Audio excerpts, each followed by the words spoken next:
This has to be the right way.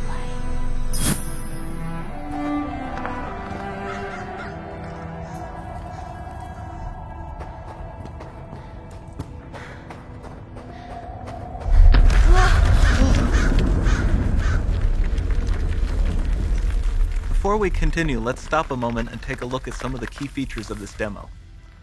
Much of what you see was built with Quixel Megascan assets, but instead of using the game versions, we used the cinematic versions, which would typically only be used in film. There are around 1 million triangles each, and thanks to virtual texturing, they all use 8K textures as well. Nanite can render an insane number of triangles very quickly. There are over 1 billion triangles of source geometry in each frame that Nanite crunches down losslessly to around 20 million drawn triangles. What does that many triangles look like? This isn't noise. These are the triangles, each a different color. Most are so small that they look like noise. Nanite achieves detail down to the pixel, which means triangles are often the size of pixels. This amount of geometric detail requires shadows to be pixel accurate as well, and Nanite can do that too. Speaking of lighting, all of the lighting in this demo is completely dynamic, with the power of Lumen that even includes multi-bounce global illumination. No light maps, no baking here. Without GI, all of that beautiful lighting is gone.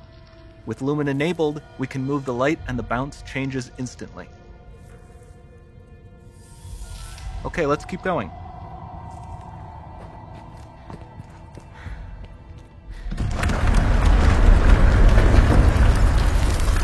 We've made some great additions to our audio system as well.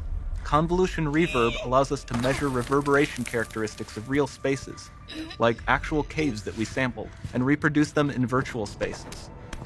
Sound field rendering allows us to record and playback spatialized audio.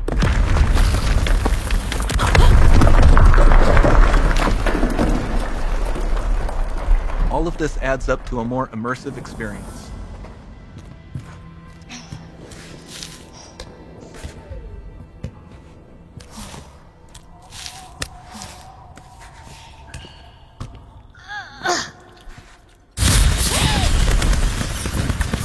This swarm of bats was created with our Niagara effects system. Particles in Niagara can now talk to one another and understand their environment like never before.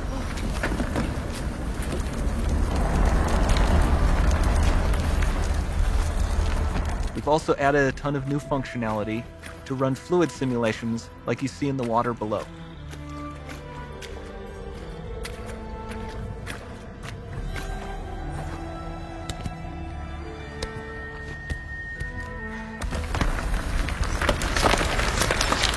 The demo runs on our Chaos Physics system.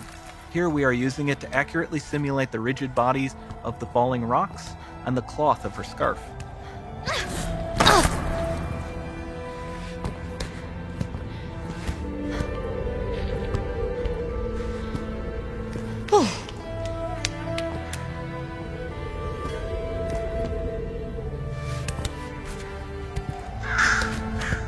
Now that the environment is so complex, we've needed to greatly improve our animation systems to adapt.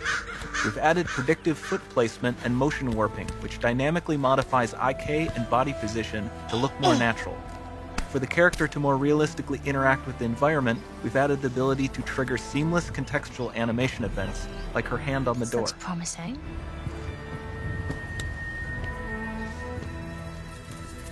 Dynamic GI is amazing, not just for speeding up iteration, but also for its impact on gameplay. Nice. Any light source can move while still having beautiful bounce lighting. Dynamic illumination means specular as well, which you can see on all the metal surfaces. You can even see the Niagara-powered bugs reacting to the light. Lumen not only reacts to moving light sources, but also changes in geometry.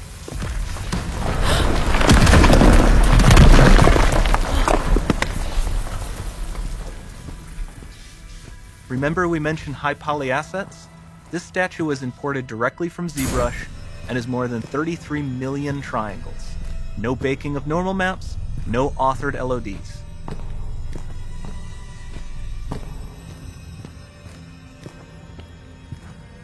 And we can do more than a single statue. There are nearly 500 of that exact statue at the same detail level placed in this room for a total of over 16 billion triangles from statues alone.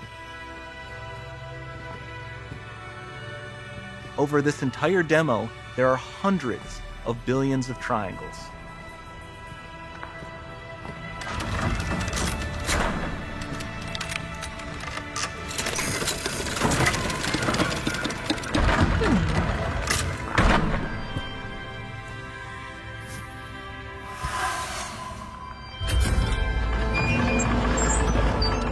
So with Nanite, you have limitless geometry, and with Lumen, you have fully dynamic lighting and global illumination, all running on a PlayStation 5.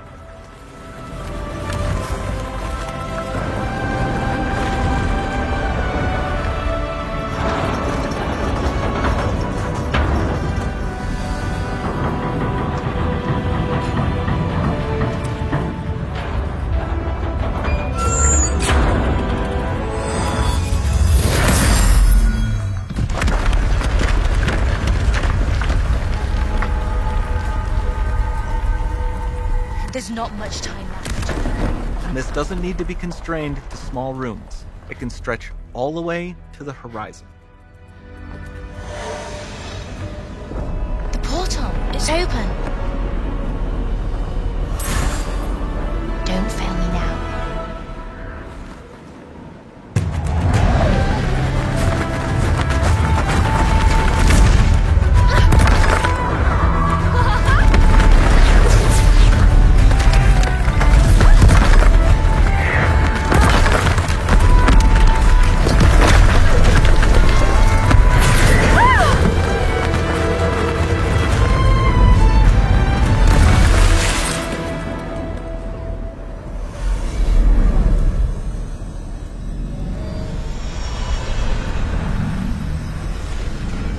Time to see what's next.